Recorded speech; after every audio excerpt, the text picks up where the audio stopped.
everyone! Today I am going to be doing my wrap-up for all of the books that I read in July. I read 6 books, so let's just get started. The first 2 books that I read were Etched and Hushed by Britt Nunes.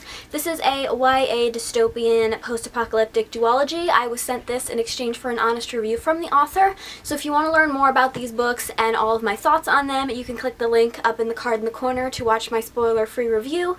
But just to kind of summarize what I thought of them right now, I gave the first book 3 stars and the second book 1 star. I enjoyed the first book, but I just didn't find any kind of connection to the characters, and I wasn't the biggest fan of the plot, and then in the second book, the plot just completely fell flat for me, plus all of the other stuff of not connecting to the characters and stuff like that. So yeah, overall, I liked the first book, but the second one just did not work for me. But I definitely redeemed my reading month with the next 2 books that I read, which were Siege and Storm and Rune and Rising. These are books 2 and 3 in the Grisha trilogy, and I loved these books so much. I basically gave both of them 4.5, pretty much 5 out of 5 stars. I really enjoyed them, and I can't really think of anything bad about them. Leigh Bardugo just has a way of writing these super amazing and lovable characters, even though I can't pronounce most of their names, but I just love them. And I also loved the romance in this book, which is very surprising because lately I've been finding myself getting really sick of romance in YA books because they just seem to be extra cheesy these days, and I don't get why, but this was not like those other ones. And as well, the plot of the story was also just really interesting, and I loved it. I love how it concluded in the 3rd book. So yeah, I'm really considering rereading the Six of Crows duology after reading this because I'm just so in the mood for more of these super lovable characters. After that, I moved on to Language of Thorns by Leigh Bardugo, and this is a collection of fairy tales that are set in the Grishaverse, and I believe all of these are retellings of our fairy tales. I don't know for sure because there were 2 of them that I have yet to know what they were supposed to be retellings of, but then some of them were very obvious, like the Nutcracker or The Little Mermaid. So I think I gave this book like 3.5 out of 5 stars. I really enjoyed this as well, but as with most short story collections, a lot of them were kind of hit or miss.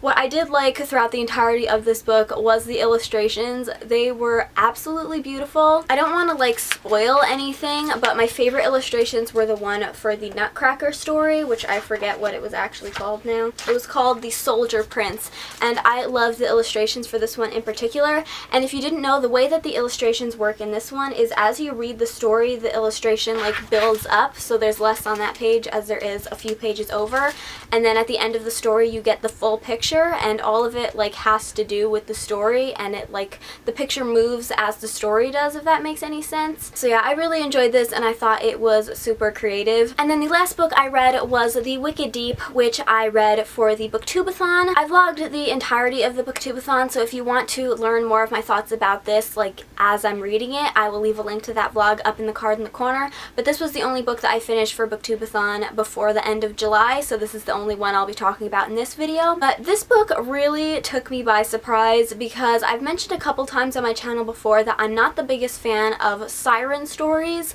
and with this book I had no idea really what the plot was about. I just kind of assumed by the cover that it was about witches, which technically it is. So basically in this story it is set in a town, a seaside town, where like 200 years previous there were these 3 sisters that came to this town, and everyone thought that they were witches, so they drowned them in the sea. And now every year on that day, the 3 sisters come out of the ocean and they inhabit the bodies of 3 girls, and then they lure men into the ocean. And it's kind of like a tourist attraction in this town now. When this date comes around, a bunch of tourists come to this town.